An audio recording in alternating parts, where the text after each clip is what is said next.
Now, most of the time, narcissistic ghosters will not come back and hoover. Now, it certainly can happen, but the ghosters do tend to be the ones with the avoidant attachment style. So they're the ones who leave the kitchen as soon as the heat comes on, and then they tend not to come back into the kitchen again.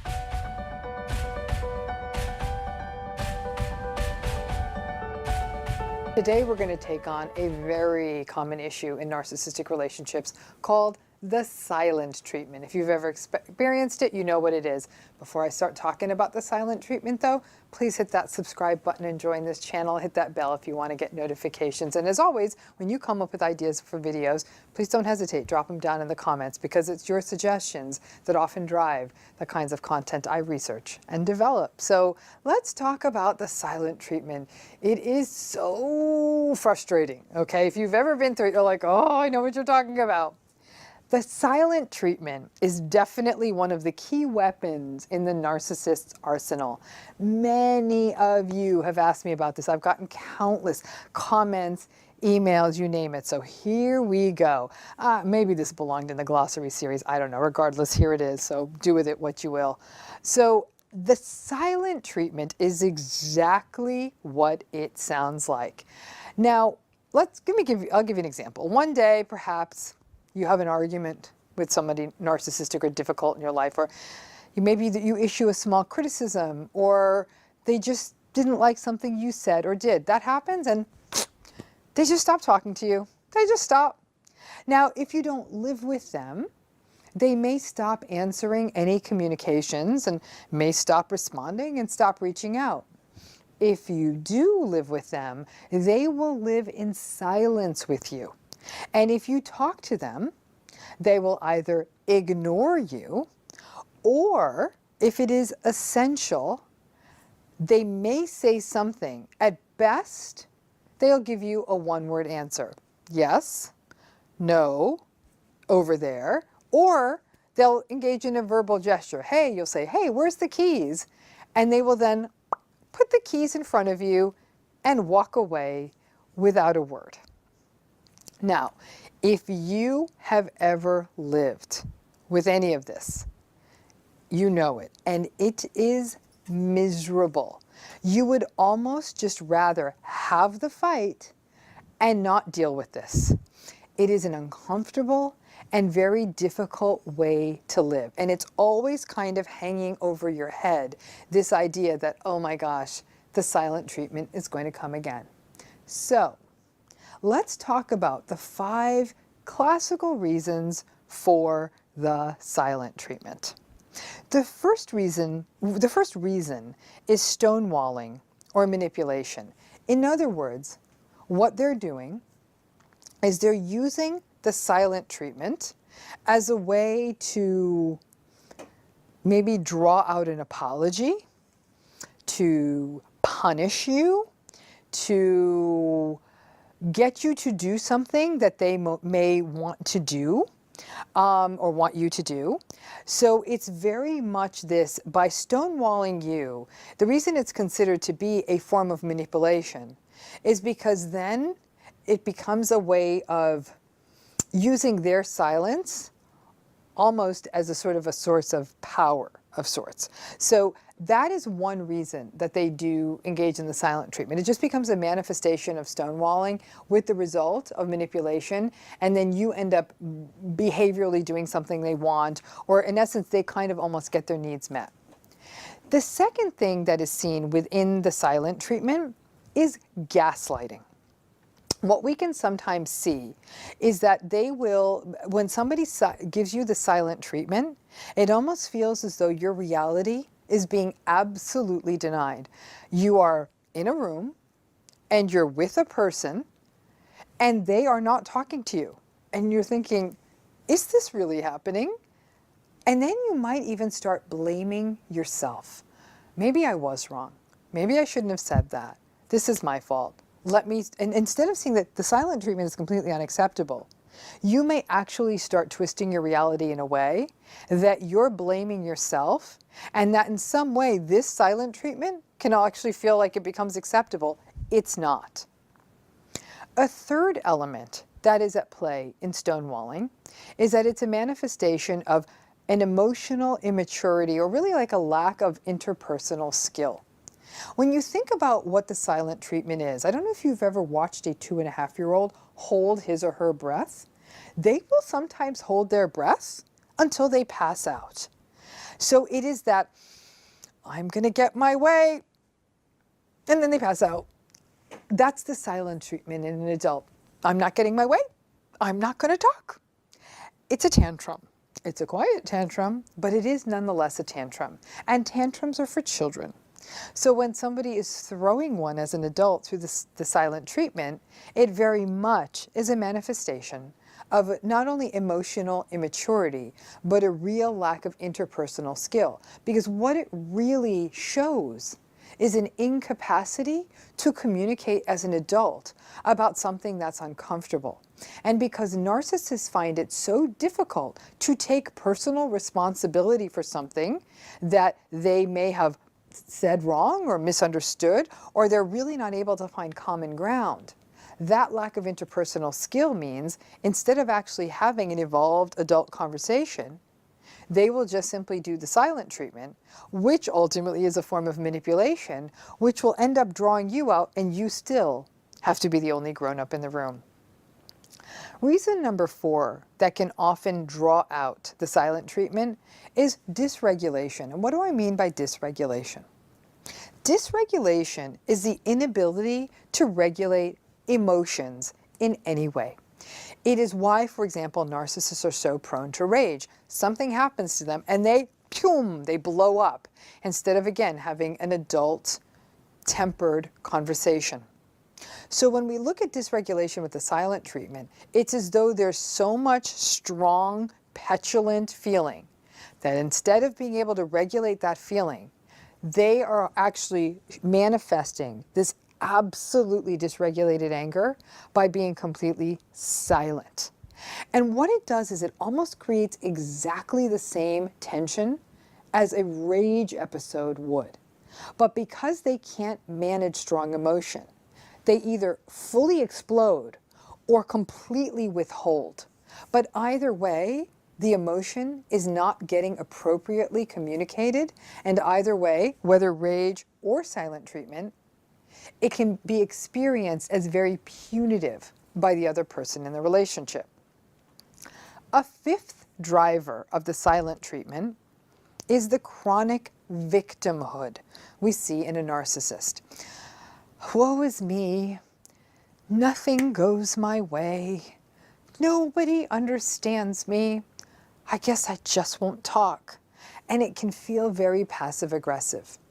The victimhood-driven silent treatment is something we far more often see in a covert narcissistic pattern.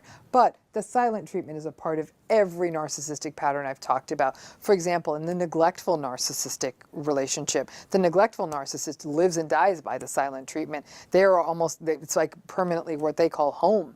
It's rare that they do talk. The malignant narcissist will often use the silent treatment as a form of menace or to control you. The covert narcissist, again, from that place of victimhood. But there is this very victimized sense about all kinds of narcissists, magnified in the covert narcissist, but the silent treatment is as though, woe is me, and it becomes sort of this passive-aggressive acting out that ultimately leaves you sometimes even taking the blame in these conversations. A final piece of the silent treatment we haven't considered is the talking through model of the silent treatment. And by that I mean, it's a very manipulative tool that I've talked about in other videos where they won't talk to you, but they will talk through other people. Will you please tell your mother that the keys are hanging by the door? Will you please tell your father that I won't be joining him for dinner? So it's kind of sort of a pseudo-silent treatment because obviously you can hear what they're saying, but they're making this dramatic, histrionic show of, I'm not going to talk to them. I'm only going to talk to whomever this third party is. And if you ever grew up like this, and this is a very triangulated theme, where a narcissistic parent will use you as the child, as the communication device, to be able to punish the other spouse with the silent treatment, but then draw their kids into this triangulated space.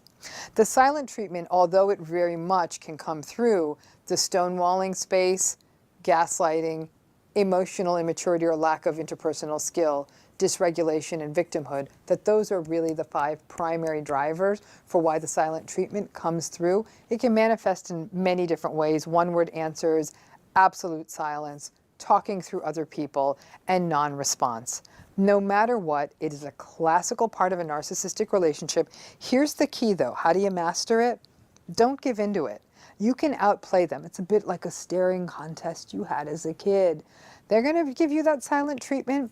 You're often going to fall into that trap of, maybe this is my fault, maybe I need to apologize, because you just want to break that tension of the silent treatment. You can really train yourself to not give in and say, okay, I can do a little bit of a post-it world. I can communicate like this, because you have put so much time and effort into trying to save this rather broken, often messy relationship. You can out-silent treat them. I'm not saying that this is healthy. I think the healthiest path is to communicate in a healthy way.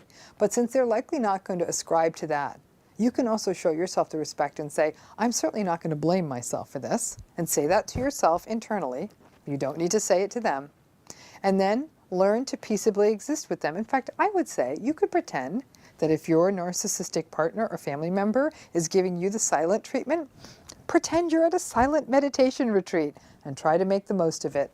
I don't mean to make light of it, but the fact is the reason narcissists get away with the silent treatment is because we often enable it, because we give them the results we want. We apologize, take the blame, take the responsibility, do anything we can to start the conversation again because it's so tense.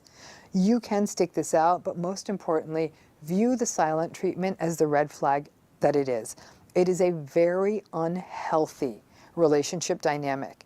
And when it happens, the one thing that you should be hearing loudly in the midst of all this silence is that you're looking at one very big red flag.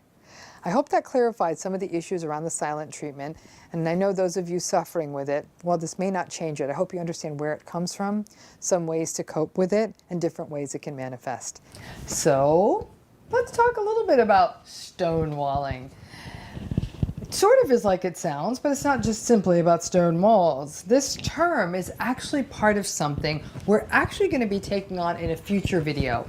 But it was an idea submitted by more than a few subscribers to this channel, and when I thought about their suggestion, I agreed.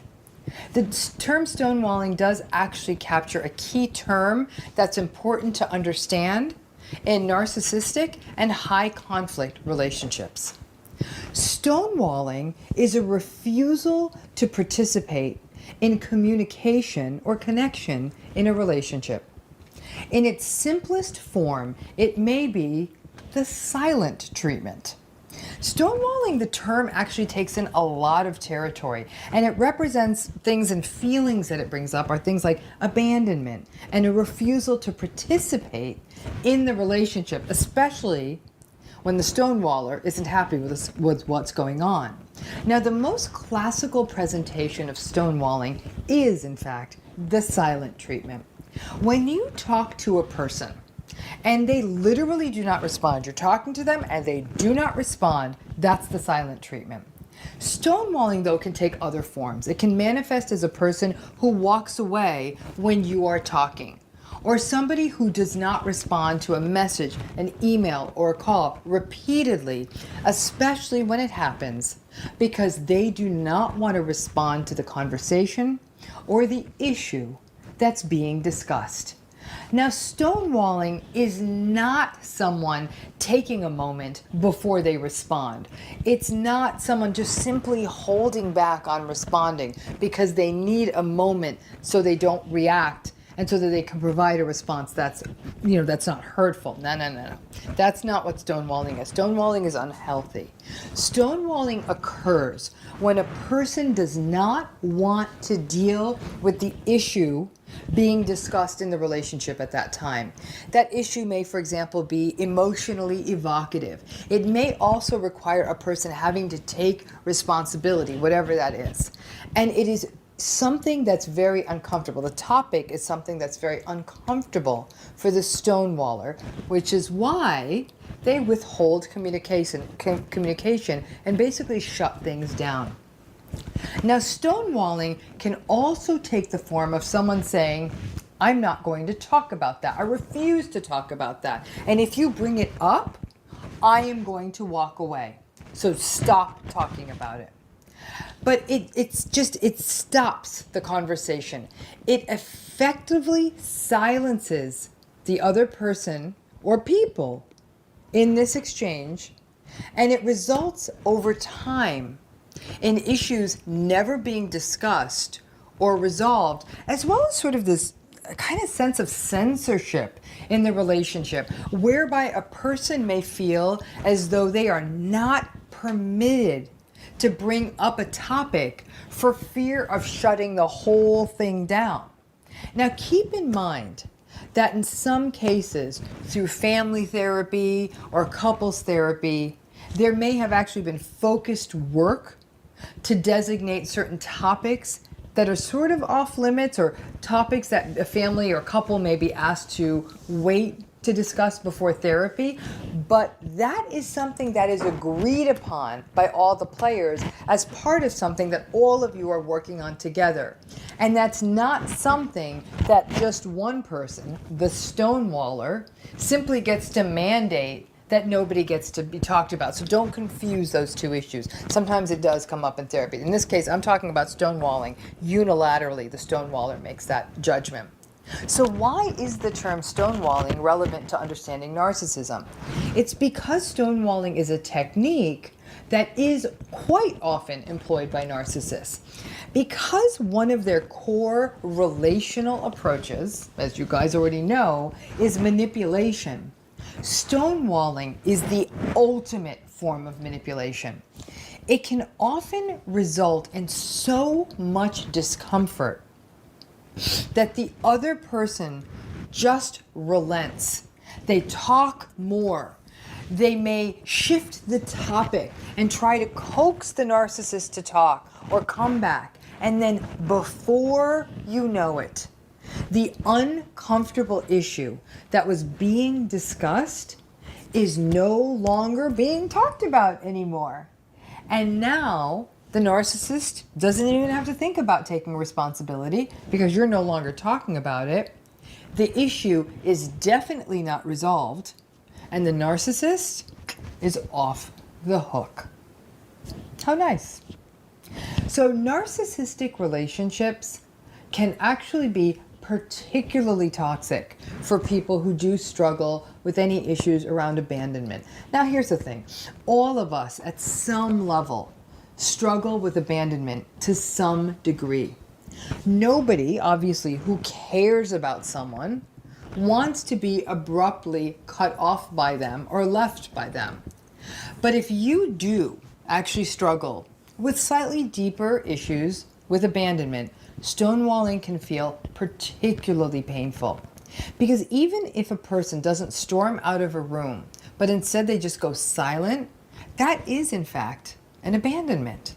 And because of this, stonewalling can be a particularly toxic dynamic because the fear of abandonment or the fear of silence can be so triggering that people just capitulate and give in to avoid it. And over time, a whole bunch of issues never get discussed and never get addressed. Now, stonewalling is a powerful means by which a narcissist can exert a lot of control in a relationship. I mean, what stonewalling does for them is it raises fears of the things that you can't discuss in a relationship. It raises issues of being shut down in a relationship, of being left alone, or having to sit in silence. It can also create an environment where you feel like you have to adhere to the narcissist's agendas if you're going to keep the conversation going. Now, stonewalling, as the name implies, means that a relationship gets stuck. In essence, it gets walled off. There's no possibility for addressing relationship ruptures or even an opportunity to feel heard. And in some ways, in most ways, that works really great for a narcissist, because for them, relationships are really just a source of supply. So now they don't have to deal with them because they stonewall.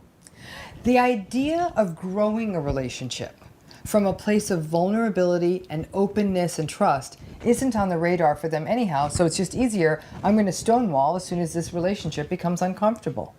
Now, many of you know stonewalling can occur in many narcissistic family systems as well. Most people from narcissistic family systems recognize the dynamic of a parent using the silent treatment to control the entire family dynamic. And this can also be a sibling or someone else in the family system who uses stonewalling. Once again, the family will often end up trying to do whatever they can do to break the silent treatment or break just sort of their kind of dead stare so they can draw the narcissist back out. And once again, using stonewalling, the narcissist can control the entire family system.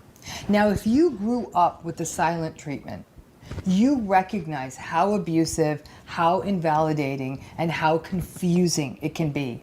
And if you are a child, it can be particularly unsettling because it really does feel like abandonment.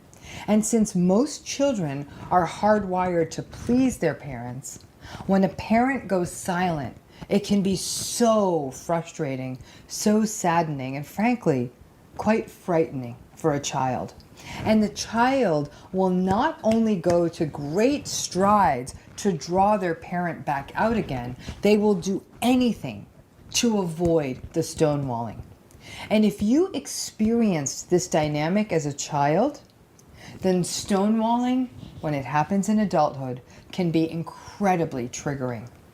Now, in family systems, the silent treatment can feel almost capricious, like you never know when it is going to happen or what sets it off.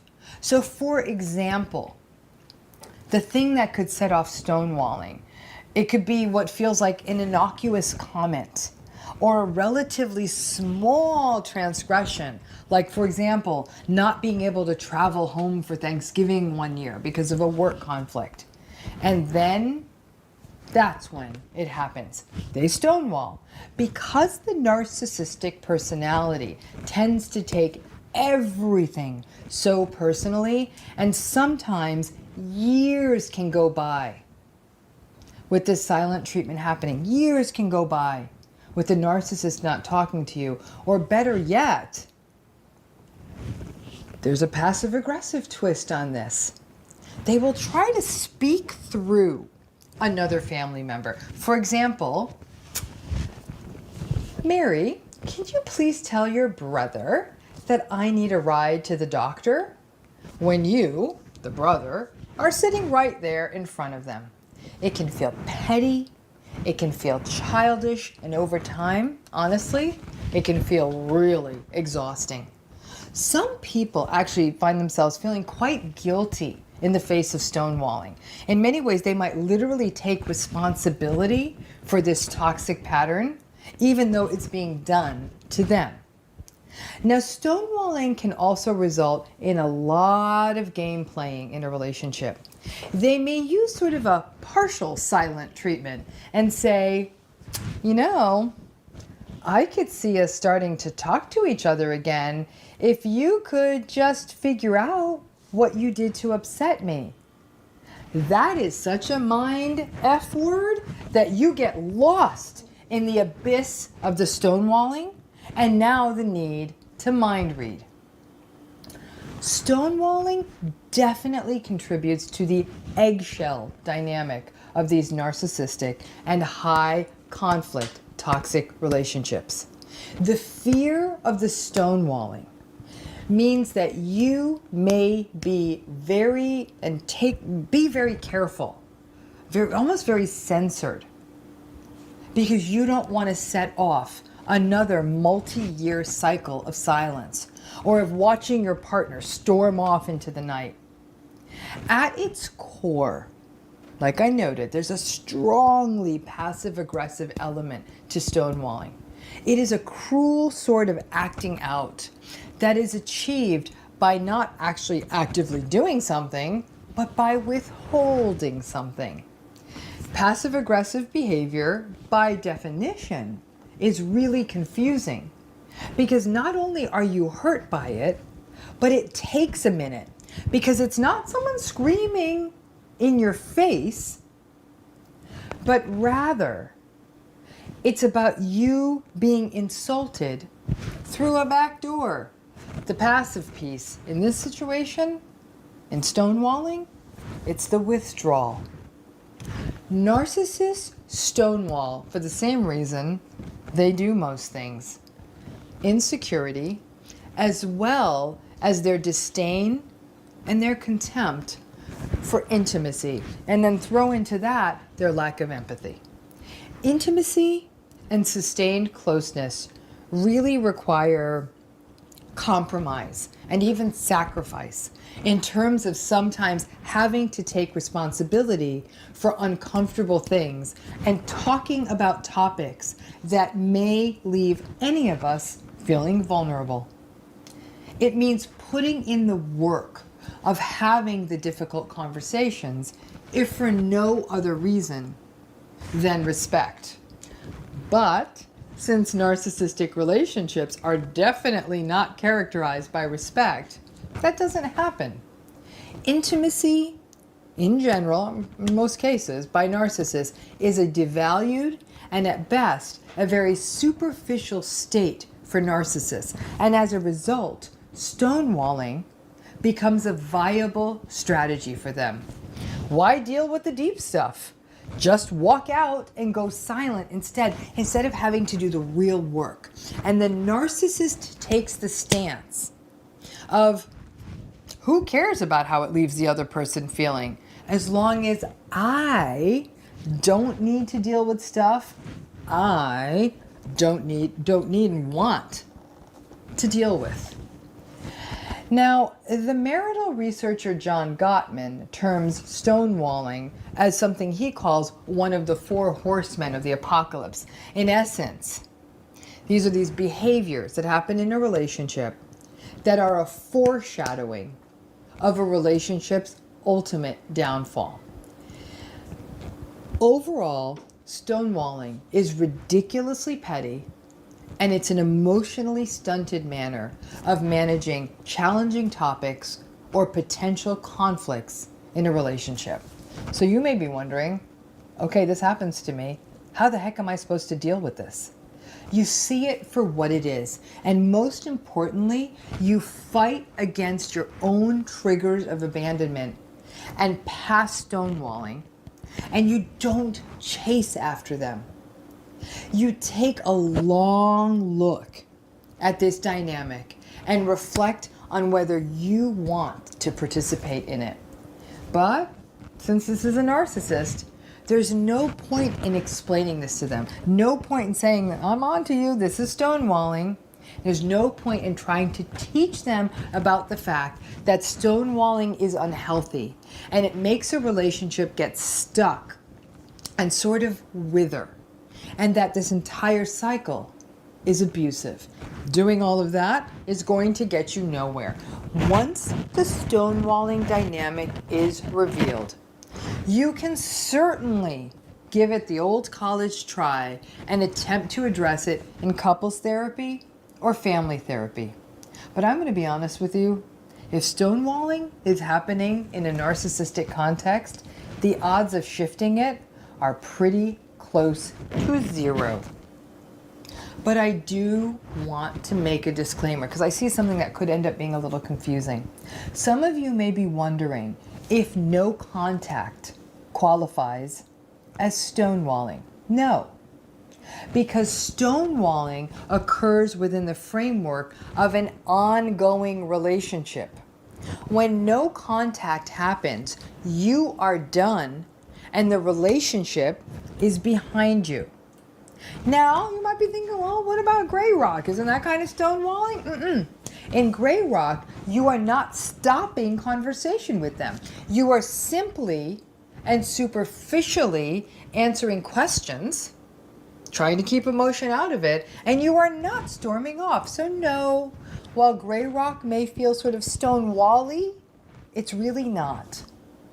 Stonewalling has been considered by some to be a form of gaslighting because it does doubt your reality and shapeshift your reality. But ultimately, it is a manipulation. It is cruel, and it is a favored tool of narcissists who truly do leave the kitchen when they feel the heat.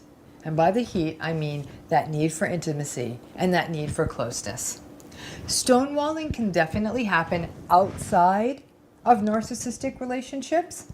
And it is definitely a dynamic that once it happens in a relationship, your relationship is probably on borrowed time. If it happens in family relationships, these are family relationships that often get stuck and can't grow.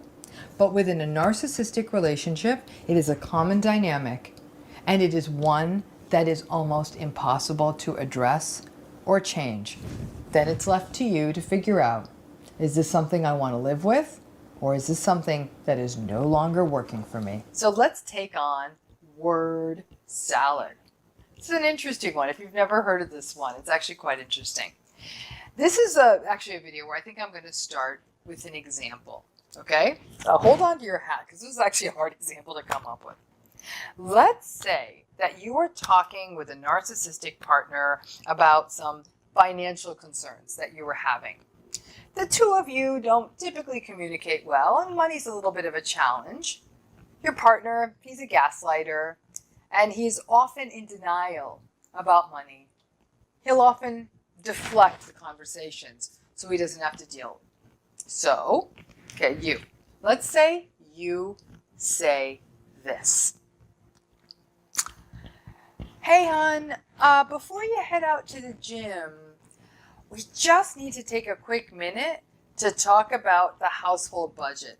There's actually a tax bill that's coming due, and I need to make sure that we have the money in the account set up right so I have the funds for it.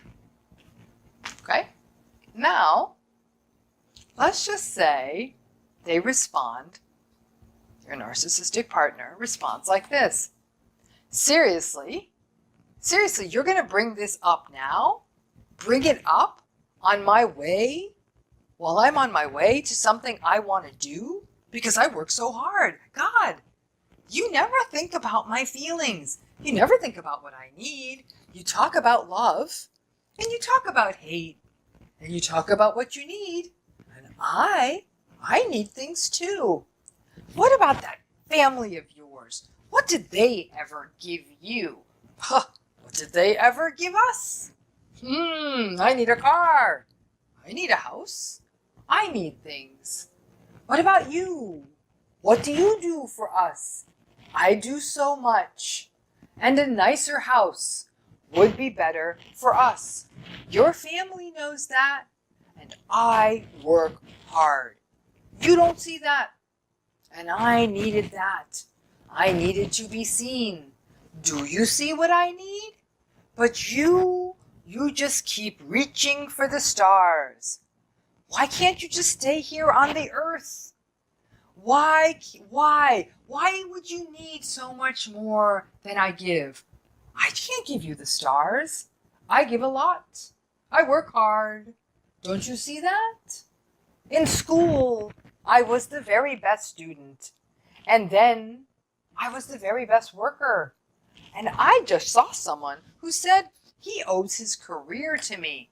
I was just 22, and this guy, he was 45. This guy, he says I was his mentor. I was 22. He was 45. I do so much.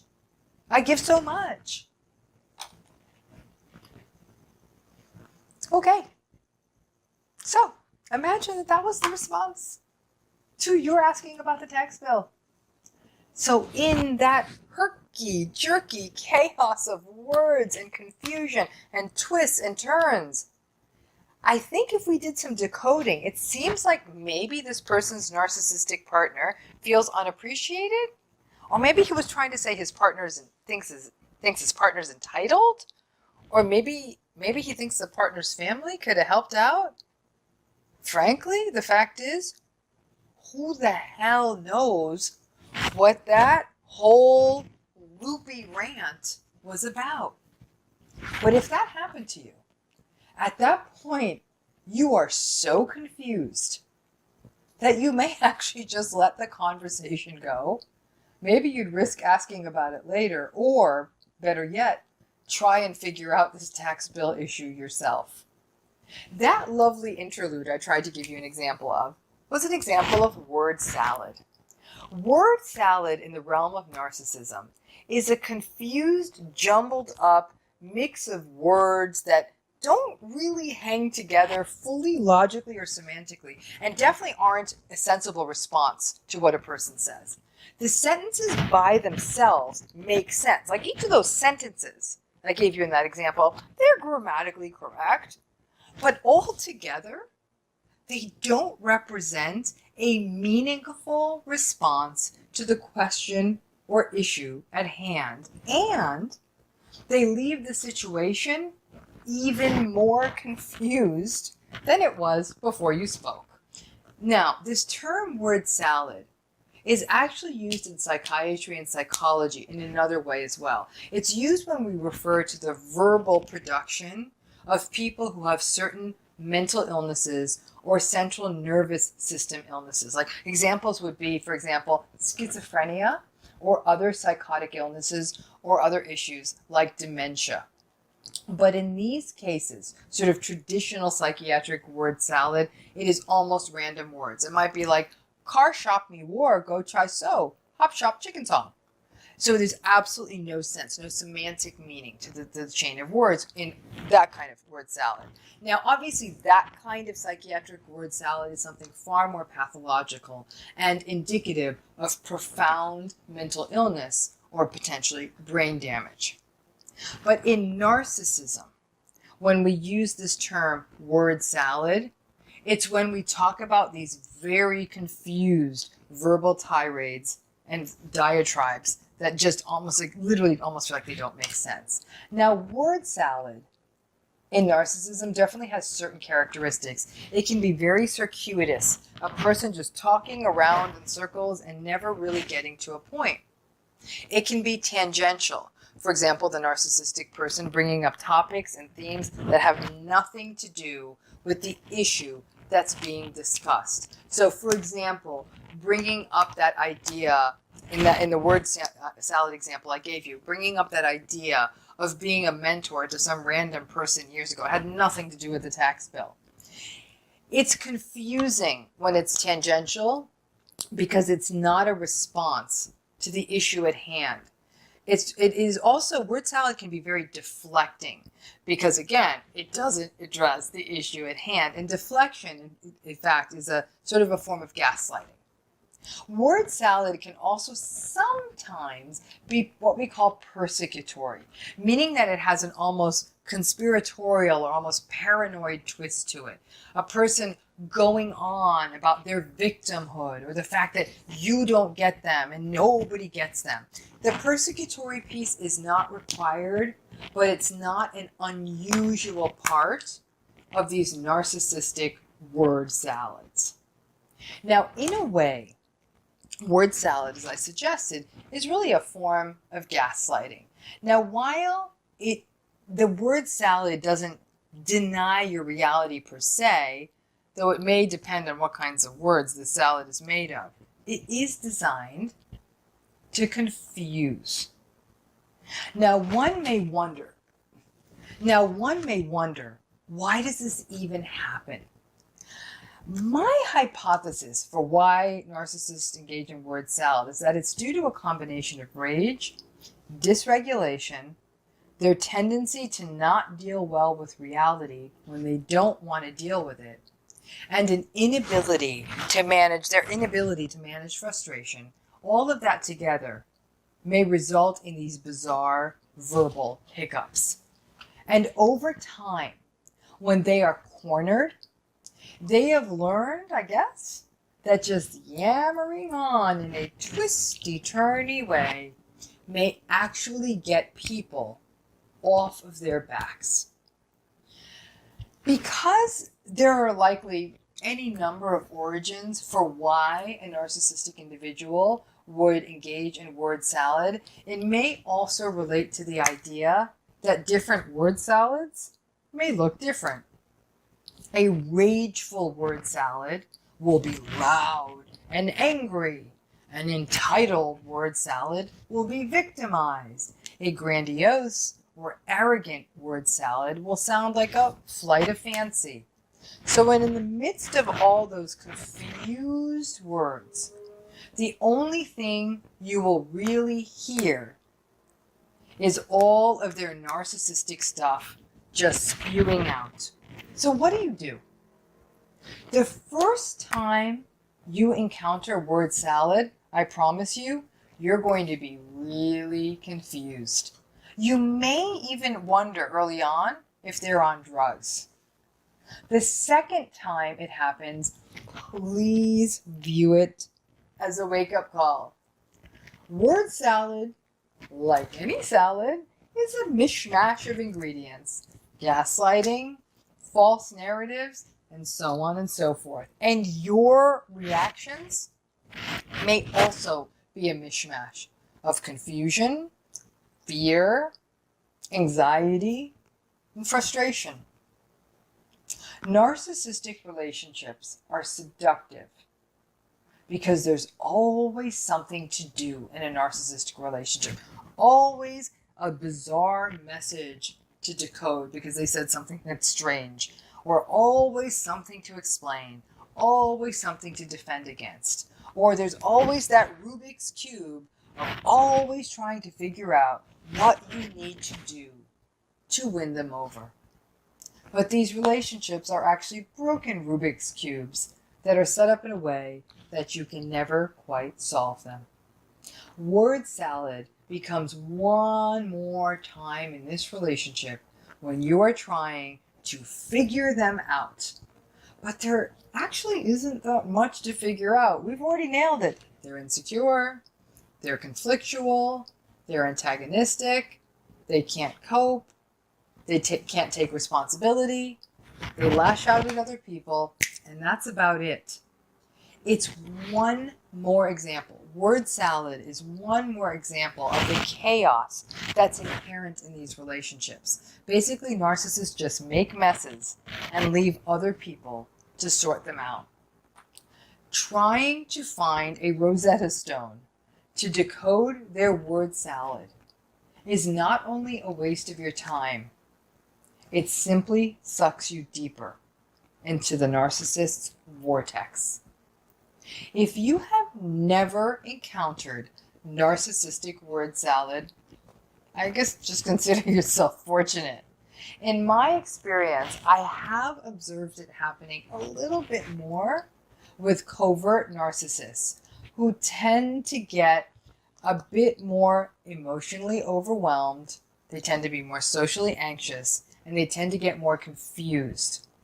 But I'll be honest with you, the grandiose narcissist who isn't getting his or her way or is going through some big disappointment is also quite vulnerable. When word salad happens and you witness it, it helps to know that it's coming. And then when it happens, you can almost smile to yourself like you knew it was coming. No matter what the dressing is, word salad rarely feels good, and I can promise you it never tastes good. And in some ways, word salad is simply the encapsulation of a narcissistic temper tantrum and their gaslighting version of sort of speaking in narcissistic tongues. All I can say about word salad is, if you encounter it, good luck to you. I hope this video clarified word salad in a way that wasn't too word salady and that it actually made sense. Again, good luck to you if you encounter it. So let's go to it. Let's talk about ghosting. So what do you do when a person just poof, disappears? Just done. And then nothing. You get blocked from all platforms. Emails don't get returned. Calls just ring. They don't even go to voicemail. And these days, since very few people have landlines, and that's not really an option anyhow. So there's a person in your life, then boom, they're gone. So when a person just disappears and does not respond, that's a phenomenon that's been called ghosting. And while we are talking about it and how it happens in a more technologically mediated era, when a person just doesn't let you in or doesn't respond on the numerous platforms you've got, social media and everything, this concept of ghosting has been around since people could be in touch. A whole stack of your letters not getting answered. Ghosting is the sudden and abrupt disappearance of a person from your life with little or no warning. So how, you're wondering, is this term ghosting really relevant to a narcissism dictionary? Because it's something that narcissists actually kind of like doing. Now, this is the one term we're going to be talking about that doesn't entirely and solely live in the narcissism space. Ghosting takes in a lot more territory, and in some cases, and we'll talk about that, it isn't always completely pathological.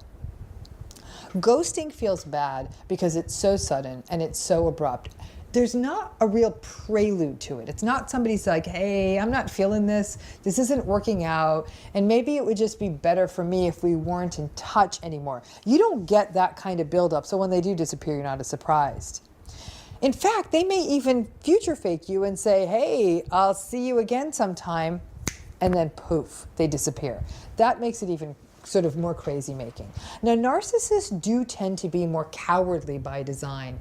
They find it hard to communicate clearly, and when the pressure is on and they don't want to experience any strong emotion or anything negative from another person, they just disappear. So instead of just taking responsibility or considering how it might feel for somebody else, if they were just to disappear without any notice, they don't think about it, obviously. Their lack of empathy makes it easy because they only account for their own discomfort. They don't want to deal with you. So there are lots of reasons, though, they may ghost. A narcissist may ghost because they've been dating multiple people and they chose the other people. They may do it because they're bored. They may feel like the relationship with you is too demanding. They may not like you. Or you may not be bringing them the narcissistic supply the way they want you to bring it. Now, no matter what, obviously it feels terrible. For some people, they may literally experience it as an outright abandonment. And as a result, being ghosted can sort of evoke feelings of panic or betrayal. For the rest of us, who may not struggle as much with abandonment, it's just plain unsettling. And there's lots of rumination and wondering, did we say something? Did we do something? Like, what just happened? But we must remember that in general, ghosting is not healthy. Now, it's very important that you don't confuse ghosting with something like no contact. No contact typically comes after many, many, many conversations about things not working out, about multiple ways of trying to make this relationship work. I mean, it's usually after a very long period, and it can come after something that feels like a breakup conversation. The other person, even if they had half a brain, would know that you were discontent. By definition, though, ghosting happens out of the blue. You may even have a nice time with someone, and they'll even say they might want to see you again, and then boom, they disappear. And in that way, it's why it is so unsettling and why it feels so cowardly. Even a text or a message saying, hey, this wasn't working out for me. Please don't ask me to explain. And yeah, goodbye. It means that at least you know the person is gone. It may not feel good, but to have a person just go away, that really literally doesn't make sense to us. Now, ghosting, sadly, can bring out the worst in its victims. I have heard numerous stories of people using false phone numbers that can easily be created to lure the ghoster out of their ghosting. Here's the thing. It's really not a worthwhile strategy. The ghoster is clearly completely not that healthy. The ghoster is not likely to apologize or take responsibility for the behavior, and now you look a little like a low-level stalker, and that's never a good look. It is completely understandable why you or anyone would feel compelled to reach out just to make sense of what just happened. But in the end, the most circumspect position to take is to recognize that you probably dodged a bullet, and sometimes in life, we don't get to know why something happened. Now, ghosting, frankly, is lazy, and narcissists do tend to be quite lazy in their relationships. It's also a bit cowardly, which also fits the narcissistic mold. Now, most of the time, narcissistic ghosters will not come back and hoover. Now, it certainly can happen, but the ghosters do tend to be the ones with the avoidant attachment style. So they're the ones who leave the kitchen as soon as the heat comes on, and then they tend not to come back into the kitchen again. Now, can a family member ghost? Absolutely. It feels more strange. But if all of a sudden a family member you have contact with becomes invisible, it may not feel as ghosty because you can find them through other family members who probably still have contact with them, but they may make it known that they want nothing to do with you and that that person's not to give you any information. But ghosting is really largely a close relationship phenomenon, and it's typically something that happens relatively early in a relationship before you get to meet other people close to the ghoster. So it becomes harder to find them. There tends to be more accountability with more time.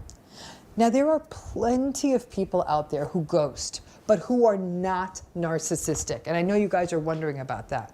They may be people who are just simply not good at communication, people who are racked with guilt at the idea of having to break up with someone, people who really hate conflict, and people who are, in fact, a little bit cowardly. So it may not be narcissism per se, but maybe more of an avoidant or guilt-driven relationship style. If other elements of a person are present, such as empathy, reciprocity, and compassion, ghosting may really just be an example of poor manners in the modern era. Some people may even argue that ghosting someone before date number 3 isn't even really ghosting, and that you get a free pass to evaporate in the very early days of a relationship. But after some point, maybe after date 3, ghosting is really just bad relationship hygiene. Now, narcissistic ghosting can have a very different feel. These are relationships that are typically not so love-bomby, but instead these are the relationships that are a little bit more slippery. The dates may be pleasant enough, but even after the dates, it can be difficult to get in touch with them, they don't get in touch with you, or hard to even create a follow-up with them. You may cut their slipperiness some slack and say, they're just really busy, and just write it off to their being busy. But when they finally do ghost you, then it's not shocking, but it still doesn't feel good. Now, just an aside, keep this in mind. Sometimes people ghost for reasons of safety, and I understand that. They get an uncomfortable feeling, they aren't that deep into the relationship, and they just don't want to interact with the person anymore. Now, again, what I'm about to say is subjective and completely unscientific, but in early days, and in an abundance of caution, if you step away quietly and disappear to avoid something, a relationship situation that seems to be getting a little bit sinister, that to me doesn't even qualify as anything like pathological ghosting. That's really just sort of saving yourself. Now, in the grand scheme of things, those of you who get ghosted by a narcissist, consider yourself lucky. You got out, or you were let go before the wounds cut too deep, or before you made too much of an investment. It would be a long period of hide and seek that you would have spent in this relationship. Now, ghosting is obviously far better than the horrible cycles of idealization, devaluation, and discarding. but nonetheless, it doesn't feel good. It can trigger old wounds around abandonment and insecurities and feelings of not being enough. That's work you can do for yourself on your own and not in the relationship. Far better that your ghoster waft into the night than you spend months and years being haunted by them. When I was putting together the glossary series, I really went through everything I could find, blogs and what people have written and even books about narcissism to come up with all the terms. I was actually quite surprised when ghosting came up as a term in the narcissistic abuse sphere, because like I said, ghosting is complex. Some of you may be watching this and saying, shoot, I ghosted, am I a narcissist? Like I said, pay attention. If you've got empathy and compassion, it's quite possible you ghosted someone because you really didn't want to hurt their feelings, because you really aren't good at conflict. And in fact, if anything, it was your empathy, it is your empathy that makes things rather tricky for you. So pay attention to that your reasons for sort of ghosting someone or walking out from someone early in a relationship without maybe explaining yourself may not qualify at all as what I'm calling here narcissistic ghosting. In the ghosting relationship, again to review that, when it's with a narcissist, even the early days of dating with them are very hide and seeky. They're very inconsistent. These aren't your very intense love bombing narcissists. These aren't your texting 50 times a day narcissists.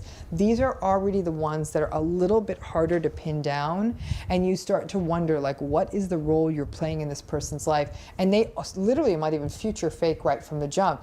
Hey, yeah, I look forward to taking you to this concert down the road, or I look forward to having you come to this, place I love to go that's, like a 3-hour drive away. Like, they're actually throwing these plans at you for the future. And that's often how narcissistic ghosting works.